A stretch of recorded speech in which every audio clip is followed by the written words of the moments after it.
Les musulmans du monde entier ont célébré ce samedi 9 juillet la fête de la Tabaski. Une cérémonie au cours de laquelle un mouton est égorgé. C'est l'un des rituels les plus importants et connus de la religion musulmane. Le Tabaski, c'est une fête pour les musulmans. Quand on fait le carême, on fait le Tabaski pour égorger le mouton.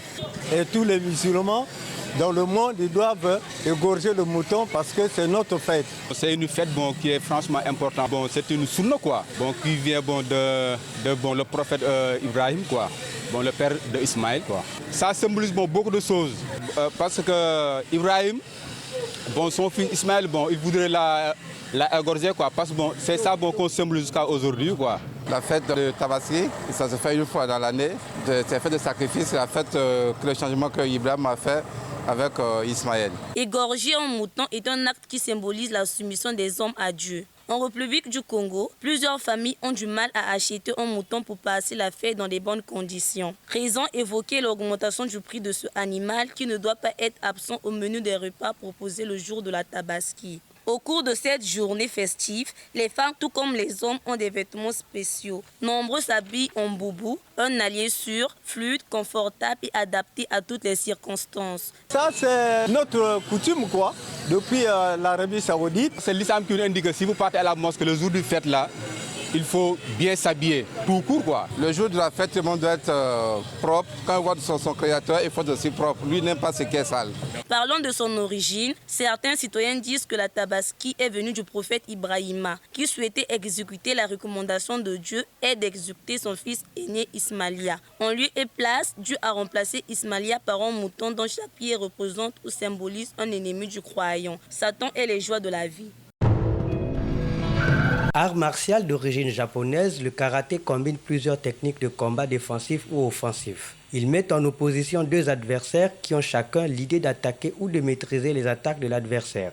Contrairement à la boxe, le karaté est pratiqué à main nue. Il s'agit de mettre en valeur ou d'utiliser toutes les armes de votre corps, comme les mains, les coudes, les genoux, les pieds, les poings et les doigts pour passer à l'attaque ou pour se défendre. Le karaté est parmi les sports les plus pratiqués en Afrique et en France après le judo. Ce sport aide à faire travailler votre mental et votre physique. Le karaté présente plusieurs avantages. Il améliore les capacités cardiovasculaires, l'endurance et la respiration.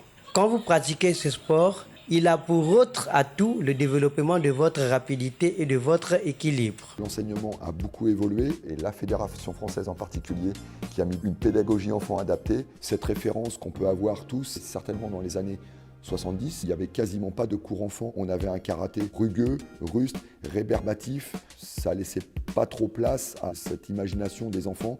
Aujourd'hui, nous avons le baby karaté. À partir de 4 ans, on développe des sens de l'enfant, de l'éveil, du corps et de l'esprit, donc par des jeux, bien évidemment.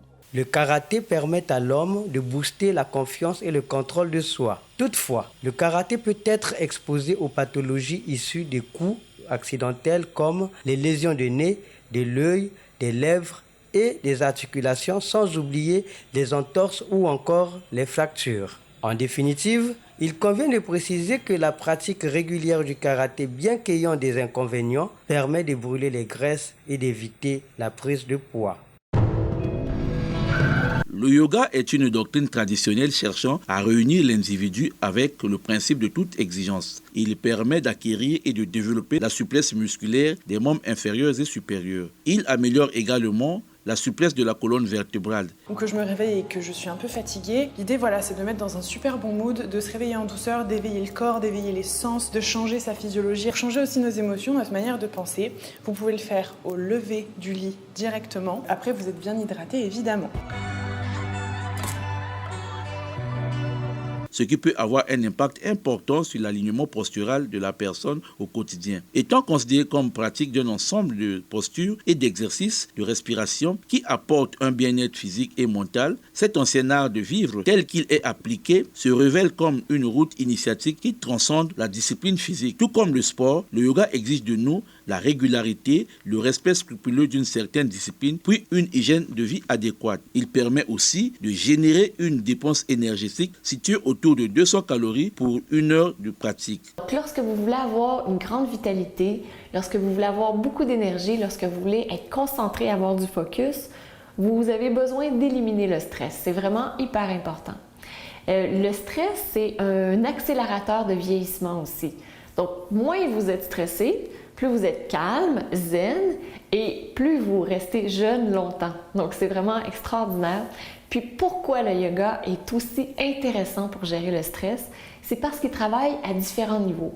Il ne travaille pas seulement au niveau du corps physique, mais il travaille aussi au niveau de la respiration, qui est notre principal moteur pour gérer le stress.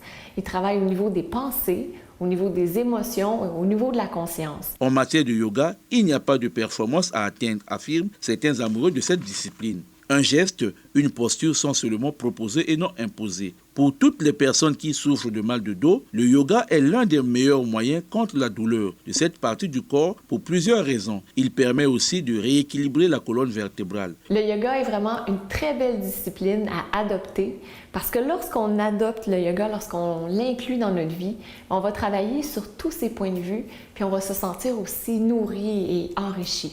Vu son importance et ses avantages, les Nations Unies avaient décidé en 2015 que le 21 juin soit une journée internationale consacrée au yoga. Ceci pour faire penser à cette discipline et à la médiatisation de ses bienfaits dans le monde. Le bouddhisme est une philosophie et une religion dont les origines se trouvent en Inde. Dans le monde, ils sont plusieurs millions de personnes à croire au bouddhisme. Ce qui fait de lui au plan national et par ordre croissant la 4e religion après le christianisme, l'islam et l'hindouisme. À travers ces nombreuses écoles, le bouddhisme présente un ensemble ramifié de pratiques médiatives de rituels religieux tels que les prières et les offrandes, puis de pratiques psychologiques, philosophiques, cosmogoniques et cosmologiques abordées dans la perspective de la bodhi ou l'éveil. Cependant, plusieurs Congolais ignorent encore le bouddhisme qui compte plus de 600 millions de fidèles dans le monde. Les notions de Dieu et de divinité dans le bouddhisme sont particulières, bien que le bouddhisme soit perçu souvent comme une religion sans Dieu créateur. Comme la notion de Dieu est inexistante, ici, c'est la vénération et le culte du Bouddha qui sont à la une. Chez les bouddhistes, Bouddha est le maître fondateur, ce qui du coup n'est pas apprécié par certains citoyens. Dans ses formes traditionnelles, le bouddhisme considère la souffrance comme la manifestation d'une angoisse existentielle.